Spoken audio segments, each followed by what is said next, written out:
Good morning, everyone, and welcome to another episode of What We Can't Not Talk About, the podcast of the Austin Institute for the Study of Family and Culture. Today, we are continuing our conversation on education. And I say continuing because, as most of you know, we addressed it recently with Dr. Richard Alexander, and then with Dr. Melissa Moschella.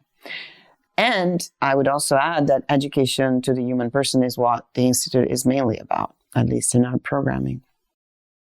But education, is also today at the center of most of the political fights. Money is being withdrawn from universities. People are wondering whether the Department of Education will continue to exist, whether it should continue to exist, or what it should look like. The fight over education is also very closely related to all the conversations, arguments, and probably, unfortunately, even fights about marriage, about sex, and about religion. And I would say that it is a fight over all that touches upon morality. So for this reason, education is at the center of the cultural battle since the dawn of times. Because as I said, education involves an idea of what the person is. Recently, talking just about, over the past century, Nelson Mandela called it the most powerful weapon. But so did way before Mandela, Plato. Plato in the Republic would argue that the goal of education is to form flourishing and virtuous citizens, then will be ruled by philosopher kings. Now, whether Plato's was an allegory, a utopic vision, a description of reality, prescriptive, something different, it matters only in part. I think that what matters and what will be the background of the conversation we're having today is that this vision, the idea that education serves an objective common good and personal good.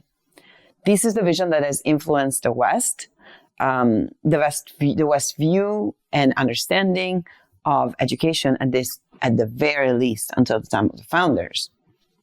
Now, in most recent years, though, and I would say, again, over the past century probably, or ever since the First World War for sure, Plato's ideas were put to a big test. So, according to many, these ideas were literally perverted. Education, many would argue, is, and we discussed it with Dr. Camber, for many, education is always ideological, always as a message that needs to be imposed by whoever is in charge. So education has become, for many, a form of ideological indoctrination or an empty shell and a place rather than an activity. Right? So schools, conservatives argue, do not serve anymore their role. They're not forming virtuous citizens, and they've become factories of more or less skilled workers. Now, in this context, before and independently of President Trump, several universities have tried to reverse the course. They have tried to hold on to the traditional view, right? The view that Plato had. And I think that most of you watching us are familiar with the Great Books program. When I say Great Books program, I talk about what was started at St. John's College in the late 30s. But there were many more programs like that started all over the country over this past century, right? As there was this conversation about what the role of education is. Even more recently, though, and particularly in the past decade, several colleges here in the U.S. have witnessed the establishment of new programs and of new schools that are dedicated to the same mission, educating good citizens, virtuous citizens. So, for example, there's this new School of Civic Leadership, Civic Life and Leadership at the University of North Carolina at Chapel Hill. There is the Jack Miller Center at the University of Florida. And of course, since we are at UT, there is the new School of Civic Leadership at UT Austin. So, to talk about these new programs, to talk about education in general, and probably mostly to talk about C.S. Lewis' prophetic insights on the matter, which were condensed in a book called The Abolition of Man, we have the best guest we could ever have wished for. Today, our guest is the Dean of the new School of Civic Leadership, Professor Justin Dyer, who is also a C.S. Lewis expert. So to talk about these new programs, about these new schools, about education in general, and probably mostly about C.S. Lewis' prophetic insights on the matter, condensed in a book called The Abolition of Man, we have the best guest we could ever have wished for. Today with us is the Dean of the new School of Civic Leadership, Professor Justin Dyer, who is also a C.S. Lewis expert. Good morning, Justin, and welcome. Good morning. Thanks for having me. Thank you for coming. We were just talking about your family life, which exists even though you're a dean. Yeah. But I know you're very busy, so we're very thankful that you found time for us. We were going to talk about education and we're going to talk about C.S. Lewis, but before we do that, could you say a few more words about yourself and perhaps about the path that led you back at some point to UT Austin? Yeah. I mean, the short version of the story probably is that I went to college to be a wrestler. I went to the University of Oklahoma, and that's what I thought of when I was picking schools. So the academic path was not on my radar screen, but I had a great professor in a class called Foundations of American Politics, and we studied the political sermons of the founding era and the Federalist Papers, the Anti-Federalist Papers, the constitutional debates, studied the Lincoln-Douglas debates and Frederick Douglass and Alexis de Tocqueville and all of that, and I really loved it, and I thought that's what political science was, and so I changed my major, really dove into that, and then he encouraged me to go to graduate school. And so I was looking at different places for grad school, and I remember asking about, well, why don't I, maybe I'll just stay here and go to graduate. I had no idea what it looked like to pick grad schools and why it was important to figure out what faculty member you wanted to work with. And so I ended up just kind of falling into grad school at University of Texas, but had a great experience, did my PhD in the government department. And I spent 13 years away then at the University of Missouri and had the opportunity to come back 2.5 years ago to start the Civitas Institute, which then quickly turned into the School of Civic Leadership. And we've had this opportunity to build a new school, the 19th school or college at UT. And so that's been really fun to work on. What is this new school? The mission that we were given, the mandate that we were given by our Board of Regents, was to create a new school that would introduce students to the Western tradition and give them an education in the American constitutional experience and to prepare them for lives of citizenship and leadership in a free society. And so we've taken that mandate and we've started to hire faculty members to be part of the new school. We have a new major called Civics Honors, and it's a major that combines Western civilization and American constitutionalism and civic leadership all in one course of study for students. We think we'll have about 100 majors in the fall. We're waiting on final deposits and all of that, but we'll have our inaugural class of students who are at the University of Texas to be civics honors majors in the fall semester. And so that's all. It's been a lot of preparation for it, and now it's starting to become real, and we're excited to welcome those students. Yeah, we are very excited to also to welcome them here at the Institute. Why? I mean, we talked a little bit about, how Plato's ideas were lost at some point in the process of education. Probably we can use C.S. Lewis to talk about that, but why is such a school needed? Why? I mean, I don't know how much money, right? Something like that requires. And yet, people know this was needed. Students know this was needed. How did that happen? There's so many different ways to tackle that question. Yeah, to answer it.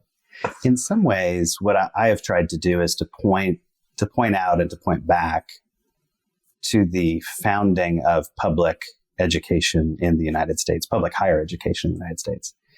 And so we have this really unique experiment in constitutional self-government. And there was a recognition among the founding generation that education was crucial to maintaining free government over time. And so the first investments in public higher education, places like the University of Virginia, when they lay out the curriculum, it was largely a curriculum oriented around training people for leadership positions in this new society so that they could take responsibility for it in the future. There was a whole discussion among the founders about whether to have a national university for that purpose, and we didn't end up doing that for several reasons, including constitutional questions about whether Congress had the authority to do it. But the states took up that charge. And so if you then fast forward to a place like the University of Texas, it comes online and opens its doors in the 1880s after the Civil War, but during a period where people are thinking seriously about civic education. And the word civics comes, I found out when I was looking into a lot of this stuff, comes as an American innovation in the latter half of the 19th century after the Civil War, as people are thinking about what kind of education do we need to preserve this new birth of freedom. And so they take a Latin word that means citizen and they add a Greek suffix to it that means field of study, and they invent a new field of study called civics, and it's the study of the rights and duties of citizenship. So now if you fast forward from that moment to now, why do people think that we should go back to something like that? And, there are so many ways that you could tackle that question, but I think there's a widespread recognition that something has gone wrong with our universities and that there needs to be a return to core knowledge, to core skills, to things that help students think about the civilizational heritage that they have. And so that's why we have now the resources to build the new School of Civic Leadership at UT, and why people are doing this kind of thing all around the country right now. I like the way you phrased it. I think everyone knows that we are in a difficult spot, right? So there is a need to change something. Mm-hmm. I think we can use C.S. Lewis to describe some of the things that went wrong, at least when he says it, like the way he describes emotivism and so I know that I can do this with you because I know that you're not only an expert on natural law, you're also a C.S. Lewis expert. So before we get to the Abolition of Man, how did that part happen? Yeah, I would very hesitantly claim to be an expert on C.S. Lewis. There was a comment that I came across when I was doing some of the research. I wrote a book with a co-author, Micah Watson, and Micah and I wrote this book together on C.S. Lewis, on politics and the natural law. And I remember reading someone else who said, there are really no C.S. Lewis experts, but there are some of us who just kept reading Lewis enough that we decided to write about him. And I think Mike and I both had that same experience. And so I was introduced to Lewis's writings as a high school student. I was a public school kid. I went to my English class one day and the teacher gave us a very modest assignment, and it was to go to the library and pick out a book and read it. That was all. She just sent us, which is actually a great assignment. And it was still like a safe spot to send the kids. And it was still a fine spot. Yeah. And so this is, public library or public school library. And I saw Mere Christianity on the shelf, and I recognized Lewis's name from the Chronicles of Narnia series, but didn't know anything else about him. And so I read Mere Christianity, and for some reason it just clicked, the argument that he's making. And this is a book that is based on his BBC broadcast talks during World War II. He's asked to reintroduce the British people to the claims of Christianity in the middle of the war when people are reflecting again on these kinds of questions. And he does so not by talking about Christianity, but by talking about the natural law. And so he begins the first lectures by telling people that there is this thing called the law of human nature that all people know, and that we can expect other people to know. And that if you reflect on your own experience, this actually does make sense of reality. And then at the end of those first lectures, he says that the keys to all clear thinking about ourselves and the universe that we live in are the recognition, that there is a natural law and that we fail to keep it. And so he says those two things, that's the key to all clear thinking about the universe and ourselves. And I remember just reading that and thinking that's a really important claim. And if it's true, it's worth thinking more about. And if it's not true, then it's worth dismissing and moving on and trying to figure out what is the key to clear thinking. And so that was my introduction to Lewis. Micah had a similar experience, I think, growing up, and he's a professor at Calvin University now. He wrote a master's degree paper at Baylor on C.S. Lewis's political thought. So this was the other puzzle. I end up reading Lewis. I connect natural law with the American founding. As an undergraduate student, I go to graduate school. I write a dissertation on natural law and anti-slavery constitutionalism in the U.S. And so I have this whole research agenda focused on American constitutionalism and natural law. And Micah is an American politics professor and did his PhD with Robbie George at Princeton. But both of us became interested in the study of American politics by reading Lewis. And that created a puzzle for us because Lewis was this ostensibly apolitical Oxford English professor who didn't care about America and never visited America. And so why was it exactly that this sparked an interest for us? And Lewis's own reputation was as somebody who didn't have much to say about politics, didn't care about politics, and isn't somebody that you would look to for insight about politics. And Mike and I just thought that was wrong, or at least didn't seem to accord with our own experience. So that's how we became, if not C.S. Lewis experts, at least authors of a book on C.S. Lewis. I find it fascinating in the end. I mean, what kept coming to my mind as you were speaking is that there's nothing, I mean, my problem with libertarianism is that there cannot be politics that is hands off. Everything is politics, right? So, yeah, you might not write directly about it, but can we even have a just neighborhood if we're not clear about what it is to be good? That's right. Yeah, it depends on what you mean by politics. Right. And so in a way, it really doesn't surprise me because for maybe, I don't know, I'm guessing here, when 10 years ago you were a student, like, right?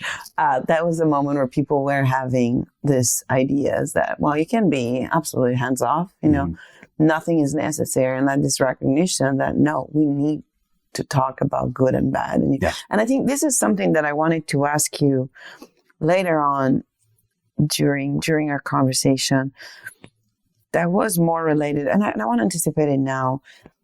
There are all this, I was discussing, right, during the introduction about these fights about should there be a Department of Education, should there not, like what should education look like?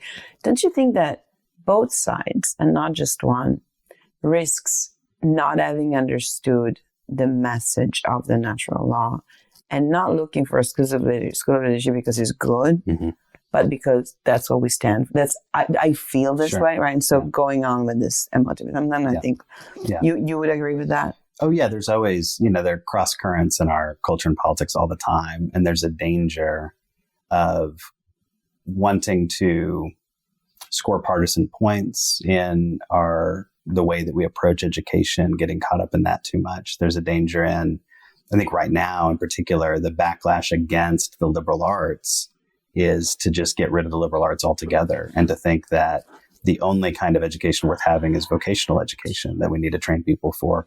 And we do. It's a public institution. People need to make money when they leave. That's a very important part of what we do at the university. But it's got to be, we help develop skills that will be valuable for you in a commercial republic. And we do that by equipping you with core knowledge and introducing you to things that really matter. And we can't get rid of one to pursue the other. No, absolutely. And the purpose of liberal arts is that we're still wandering. That's right. And in a lot of ways, we're trying to recapture that core understanding of liberal as appropriate to a free person. Yeah. And so the idea is what is an appropriate area of study for a free person, and what is the kind of study that equips you to use your freedom well. And that's necessary for... And it's kind of obvious that people wonder why that's needed in a world that still has a hard time understanding why human beings are different from robots, which again is something that C.S. Lewis basically predicts. So let's get to the Abolition of Man, this fabulous book that, yes, it talks about the natural law, but it also starts by talking, this way I read it, about education.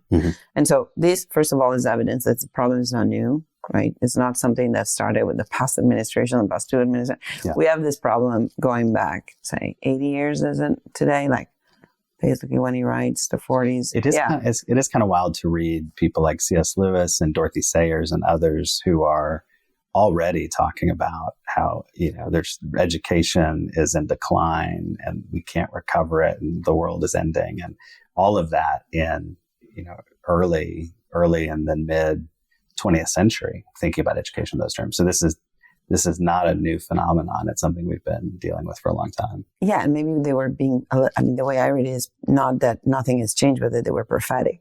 Like they saw the consequences of... Yes, they saw the consequences, and that some of those things were already set in motion when they were thinking and writing. So since I'm assuming that a lot of the people watching us, listening to us, have no idea what the Abolition of Man is, not a lot. Half are experts. I've read it three times. It's an obscure book. But let's say, okay, he starts talking about education in this first, it's 3 lectures, right? The Man Without Chest. So what does Lewis have to tell us there? What is this? So Lewis, thinking about the context of the Abolition of Man, Lewis is invited to give a series of lectures at the University of Durham.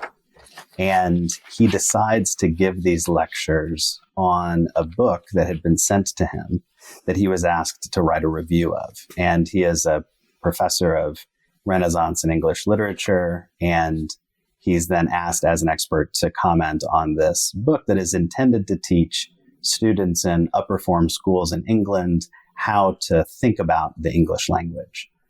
And so it's an odd thing for him to take that assignment and then go and give a series of lectures critical of the book at Durham. But he's a gentleman enough that he does it without naming the authors, and he just calls it the Green Book.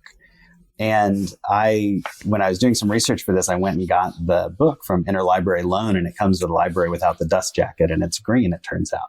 And so it's just got a green cover on it, and it's a book for students to tell them about English. Now, Lewis's worry was that if we teach students to think about English in this way, or think about language in this way, they will unwittingly get an education that steers them away from both their civilizational heritage and things that are true. And it'll shape them and teach them to think about the world in a certain way, but they won't even be conscious that that's what it's doing. That it will be under the guise of teaching them how to do sentence construction and analyze words and all of that. And in the process, then he has this very short book that ends up being prophetic about educational trends and movements, and I think about deeper philosophy. And thinking about his implications for politics, is Lewis a political thinker? One of the interesting things about the Abolition of Man is it's published in 1943. It's right in the middle of World War II. He's very self-consciously thinking about the totalitarian ideologies that the West is facing and that pit people against each other in the war. And he also then writes this book that seems to have lasting power. It's at one hand, it's about the Green Book, and he's criticizing. On the other hand, it's a book we still read and still find insightful. And National Review magazine puts it on the top list of the best books of the 20th century. It ends up being number 7 on National Review's list. And so that's another connection point with America and American politics. How does this series of lectures at Durham in the 1940s end up as one of the top 10 books by National Review magazine? And I think it's precisely for the insights that it has about our current moment. I would love to know which is number 1. Oh, actually, I don't know. Probably Whittaker Chambers or somebody. I don't know. Yeah. It calls, the first lecture is Men Without Chest. What does that mean? Lewis goes back to this older model of the human soul that you find in the Greek philosophers and adopted in some Christian theology. And it's the idea that you have reason, which ought to rule the different parts of someone, the different parts of human nature, and that you have appetites and passions. And then you have this middle area, what he ends up associating with the chest. And it's the part of the soul that should ally with the reason in order to govern the parts that we share with animals. And so it's a way of thinking about what human nature is. And the idea would be that you need to educate students, not just to know the right things, but to love the right things. And that part of it speaks to what it means to be a human being with a chest, the seat of the things that we would think about, like the virtues and courage, the seat of the emotions. All of that has to be properly shaped and properly educated in order to live a life of virtue. And what he's worried about is that the modern educational techniques and the modern philosophies underlying education will unwittingly create men without chests, men without the ability to have rightly ordered souls to properly govern themselves. Which, if he was running for government, I would say, yeah, absolutely. Yeah. I think that's what we're left with. Yeah. On every side, in every possible religion or non-religion, we're left with people without chests first. Well, I am the first one to be one. We know that he's using Aristotle, right? So he has the same view. And I wanted to read a little passage that he has in this part. And then we can comment on it. So what he says is, Aristotle says that the aim of education is to make the pupil like and dislike what he ought. When the age for reflective thought comes, the pupil who has been thus trained in ordinate affections or just sentiments will easily find the first principles in ethics. But to the corrupt man, they will never be visible at all, and he can make no progress in that science. So the question is here first. Isn't university too late to do that? Probably, in all sorts of ways. Yeah, Aristotle said that you have to be brought up in fine and just habits before you study ethics. And Lewis is pointing to that when he talks about this idea that if the students are not shaped in a certain kind of way to have the proper responses to the external world, that they then can't make progress in that science, as he says, and actually deep reflection on the true, the good, and the beautiful. And so there is a real challenge there where by the time you have students who are 18 years old and they're entering college, there's a lot of education that has already taken place. And so I do think higher education is important, but the K-12 project and everything, family formation and everything that happens before you even enter formal education is extremely important too. And I think you can't fix higher education and expect that that would be a fix for all of it. You know, there's such an important. So since you are also a father and you study education and you know what this is about, and we had the previous podcast was, she's also your friend, Dr. Muscala, about parental rights in education. The question that I have for you, but maybe can speak to some of the people listening, is why do you think parents feel very easy, they feel very comfortable in telling their children, this is what you should eat.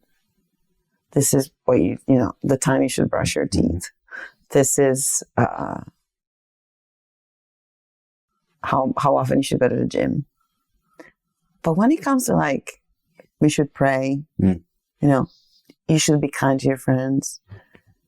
Like for some reason, I think even the most well-intentioned parents feel this moment of well, I don't know, maybe that's my idea. How should these parents think about this? I think for some group of parents, it's probably, if you're hesitant to do that, it's because you don't have confidence in the thing that you're putting forward for your children. You have confidence that brushing your teeth is going to be good for them. But you see the world, they've imbibed this lesson that Lewis is talking about from the Abolition of Man, imbibed this lesson that those other things are essentially subjective, that they're preferences that you might hold, but that you really need to allow your children to shape their own subjective preferences on this, in the same way that you're not going to tell them what their favorite color should be. You're not going to tell them how they should approach religion or how they should approach ethics. That might be part of it. There's more confidence in some of these other things. But I also think there's a whole group of people right now. There's a renaissance of both, I think, serious religious commitment among young people. And I think that's a trend line that we see. And, the trends go in different directions. We have more people who don't affiliate, more nuns.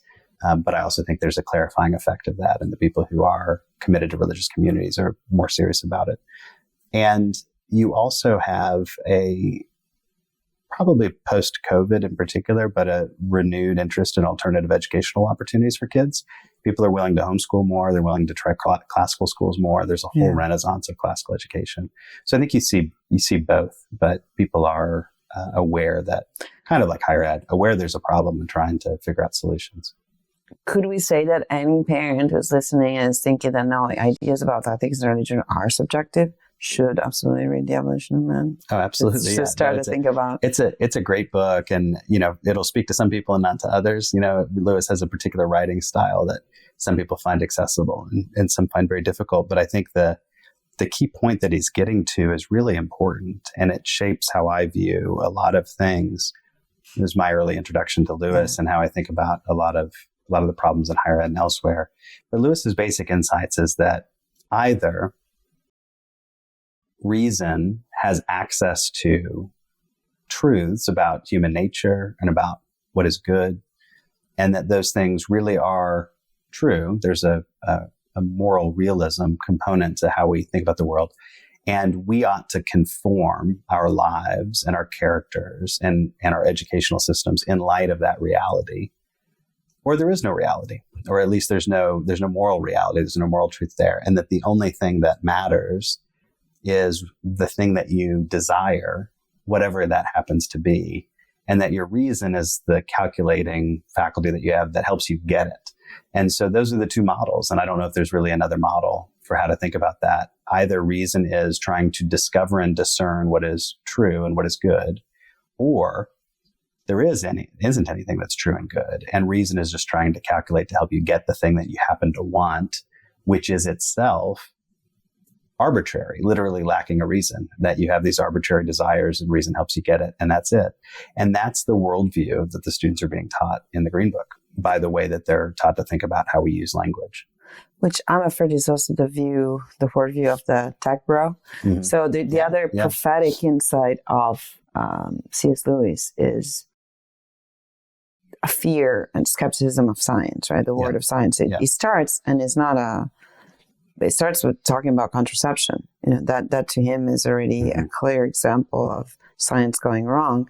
But what I find prophetic and fascinating is exactly along what you were saying. What follows is that a science that is only an instrument for me to achieve what I want is exactly like magic. Mm-hmm. So it makes kind of fun of people that use science to say, oh, now we don't believe in magic anymore. They said that the goal was exactly the same: transform reality and subject it to your own will and to your own desire and to your own whims. Whereas reason would be the opposite. Now, on that front, how do we go about helping students understand that science alone doesn't provide answers in a time where Elon Musk is more important than, and nothing against him, it's irrelevant, but it's more important than the Pope. Yeah. I think this is one of the areas where Lewis really is prophetic and insightful for us today, is thinking about technology. And how do we understand technology, technological progress? How do we understand science? Lewis was not anti-science. He's pro-science, but he's pro a humanistic science that understands humanity's place and has a sound appreciation for what humanity is and the moral universe. And what his worry was, going back to his academic work, so he's an expert on English literature, and he has his big magnum opus academic book is called English Literature in the 16th Century. And in that book, he claims to have read every book of English literature in the Bodleian Library when he was preparing for it. And he says that the twins of the magician and the scientist originate in the same time period, and it often were the same people. And the desire was always the same. The desire was mastery over nature and an exertion of power over nature. And it turned out that the scientists were effective and the magicians were not. And so that's why the scientists win. But the impulse is the same. It's to master and conquer the external world. Now, the danger that he shows, I think, in the Abolition of Man is that, on the one hand, every new technological invention and every new advance of science that allows us to manipulate and master nature is not accurately seen as mankind mastering nature, but rather individual human beings mastering other human beings with a tool that they've created through technology as the means that they can do it. And so, Lewis is deeply skeptical of the idea of progress. He thinks that as you consider all these developments, some are good, some are bad. It's a mixed bag, but there's no linear line of capital P progress going through a capital H history. It's just not that simple. But the reality is what this is going to do is it'll allow you to have air conditioning, and that's wonderful. And we have automobiles and we can drive all over the country. There are negative consequences for those things too, as they relate to mobility and family life and community.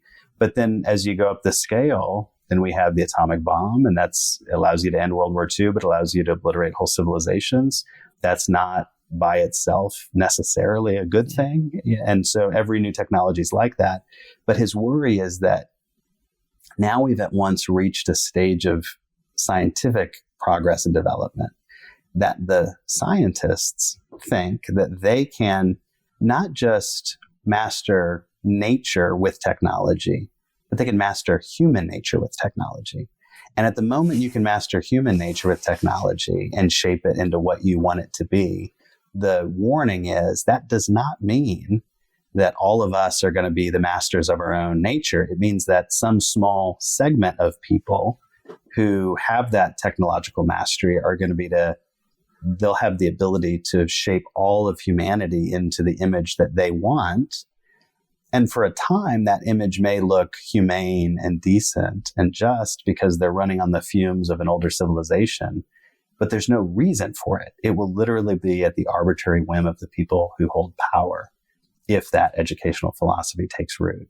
And so that seems to be the prescient warning and the moment where, he couldn't have even imagined some of the technology that we have now. And I think in vitro fertilization, and it rise in 1944, right? Like all the reproductive stuff is really wild. I mean, you really are at a moment where you can envision, all sorts of crazy stuff in bioethics and artificial. I want to invite Professor Sneed. He knows. He's going to be here in late April. He told. Okay, great. Okay. We're going to set the date, and this is a public announcement. You're going to be talking about the new brains developing, which I heard him. It's wild. It's really wild.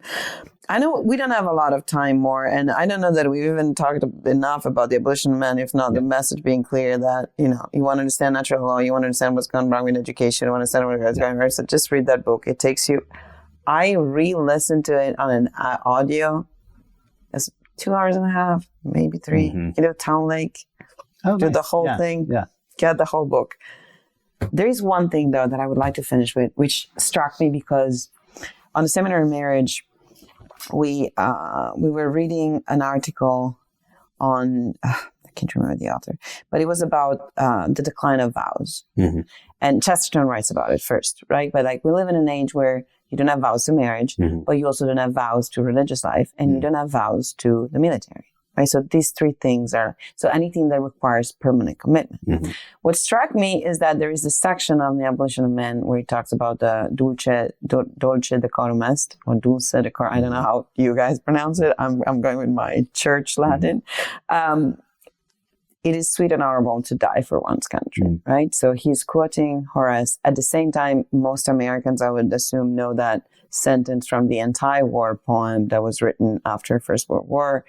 So this idea that was contested the moment Lewis is writing, and he has been in the war, that there might be something sweet and honorable. Talking about, School of Civic Leadership. Yeah. So what is it? What is it? Yeah, what is sweet and honorable about dying for one's own country? Does it need to be a perfect identification of what the country stands for? Is it a ridiculous idea? Lewis was a veteran of the Great War. He went to the Somme Valley on his 19th birthday. And when he was there, he was in the trenches, and he had a shell explode near him, and he had fragments lodged in his body for the rest of his life. And he convalesced at Andover and so had this experience with the war. And you could see him going either direction in his reflections on the war. But what Lewis did was as he writes in his autobiography, he created a treaty with reality, and he just really didn't think about it a lot or didn't talk about it a lot, but treated that as something that he had a responsibility to do and a duty to do. And he's somewhat cavalier about military service when he talks about it. His basic position was that the decisions to go to war, not go to war, were made by people who had more knowledge than he did. And that for the citizen who's called to serve, that they had a kind of duty, a patriotic duty to serve. And he has this thought experiment where he envisions 2 soldiers on different sides of a war shooting each other simultaneously and meeting in heaven and having a good laugh about it. And so he has this kind of attitude toward it. Now, whether or not that's right, I don't know. And there are plenty of people who would disagree with Lewis, including Christians who disagree with Lewis. He has an essay against pacifism and thinks that there is a kind of Christian duty to defend your homeland. But I think partly because Lewis is really drawn to those basic virtues. And this is one of those areas, the willingness to sacrifice your own self-interest, even to the point of your own life, for the defense of family and community. And I think that that's the part that Lewis thinks is ultimately a good thing. And even in things like the screw tape letters, where the underdevils are tempting human beings. And one of the lessons is actually be really careful about trying to induce wars. There are, of course, great things. They're highly destructive from the devil's perspective, but it's also the kind of thing that concentrates someone's mind on the things that matter and on what the next life looks like. And if there's something that is likely to get them to get right with God before death, it's going to be being sent to the front line, as opposed to living a very nice and comfortable life with no challenges, that actually could be the thing most endangering to someone's soul. And so Lewis he has a perspective like that. And I think that comes out in the Abolition of Man, is having people with firm commitments to basic and traditional virtues is really what he wants to see. And there is something I think that rings true about how you either truly commit in life or you don't. You don't commit to one thing, but not to that. Yeah. If you wouldn't die for your country, you probably wouldn't die for your wife, you probably wouldn't die for your kids. Right. Like there's and this too, how all the virtues go together. And well, here's another, I have these things that please could come to mind as I'm thinking about Lewis, having read a lot of his stuff, but he has an essay on King Lear. And in his essay on King Lear, he comments that there's a nameless character in King Lear who comes on stage, witnesses the blinding of old Gloucester, and then immediately draws his sword and is killed. And Lewis says, here's this nameless character who sees an injustice, sees what has to be done, and immediately loses his life. And he says, if the play were real life, that's the part that would have been best to play. So it's this interesting reflection that he has on the moral life. And I think he does see that the concern for our own lives and longevity is misplaced. And I think that doesn't speak to our current moment, because the dream in Lewis's day and the dream in our day is to preserve life forever. And there is, very smart people who think they can do it. And that, I think, changes the game in all sorts of ways. And I think there are two recommendations for anyone thinking along those lines. The first one is to read The Immortals by Borges, which we have read here multiple times. And the second is the Socratic answer to this, like, to do what? Mm-hmm. Right? And that, I don't know, people are getting bored and scrolling Instagram. Maybe we're just scrolling forever. Do that forever. Yeah. Justin, Professor Dyer, Dean, I want to thank you for being here, for what you're doing at UT. Thank you for joining us. Thank you for sending, giving us always things to think about. I hope to see you again often, soon. Thank you. Thanks for the work you're doing. Thank you all.